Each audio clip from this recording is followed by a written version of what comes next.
सगळीकडे आता निवडणुकीचं वातावरण होतं आणि आज तर हे आरक्षण पण जाहीर झालेली आहे. त्यामुळे आता महापौर निवडीचा मार्ग आता पुढल्या आठवड्यामध्ये मोकळा होईल. शक्यतो ह्याच महिन्याच्या अखेरीस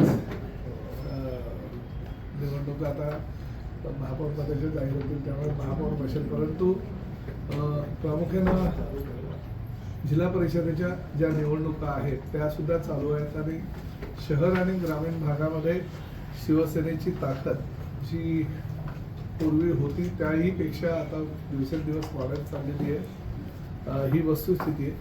ठीक आहे, मीरा भाईंदर शहरामध्ये काही अपवाद घडला, परंतु शेवटी शिवसेनेचं कार्य आणि शिवसेना प्रमुख आदरणीय बाळासाहेब यांचे विचार सर्वसामान्य जनतेपर्यंत पोहोचावे यासाठी पक्षाच्या वतीनं पूर्ण राज्यभर आणि प्रामुख्यानं त्यातही ह्या मीरा भाईंदर शहराचा आमदार आणि संपर्क प्रमुख म्हणून आदरणीय शिवसेना प्रमुख बाळासाहेब ठाकरे जन्मशताब्दी वर्ष जे आहे त्या माध्यमातून पुढील 1 महिन्यामध्ये आम्ही विविध कार्यक्रम राबवतोय.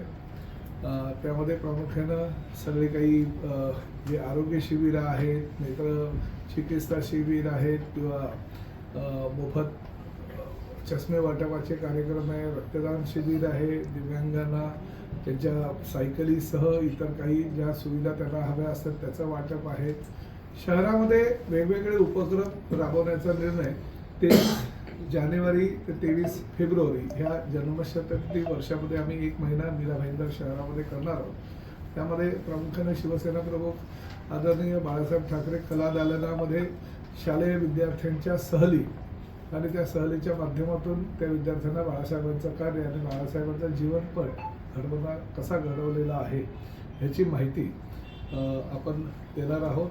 आणि प्रत्येक प्रभाग जे 24 प्रभाग आहेत मीरा भाईंदर महापालिका क्षेत्रातील, त्या 24 प्रभागामध्ये आपण ह्या कार्यक्रमांबरोबरच दाखले शिबिर सुद्धा आपण करतोय, जेणेकरून सर्वसामान्य जनतेला जी काही कष्ट होतात, रेशन कार्ड असू द्या किंवा विविध दाखले असू द्या, त्यासाठी सर्व दाखल्यांचं शिबिर आपल्या दारामध्येच आम्ही घेऊन येतोय आणि अशा पद्धतीनं ती कार्यक्रमाची रूपरेषा आम्ही ठरवतोय.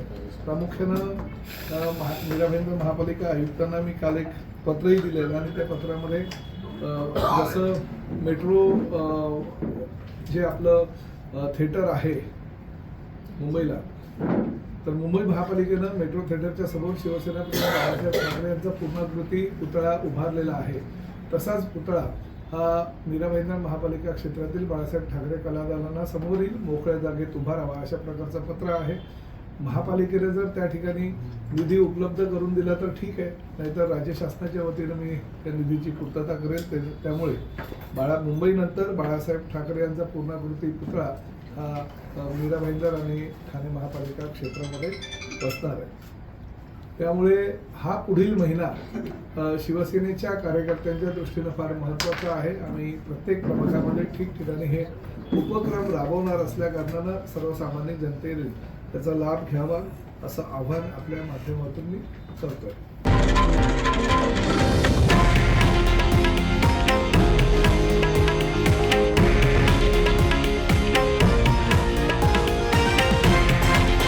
हे आहे देशातील नंबर 1 न्यूज नेटवर्क आणि आपण पाहत आहात TV9 मराठी, एकमेव.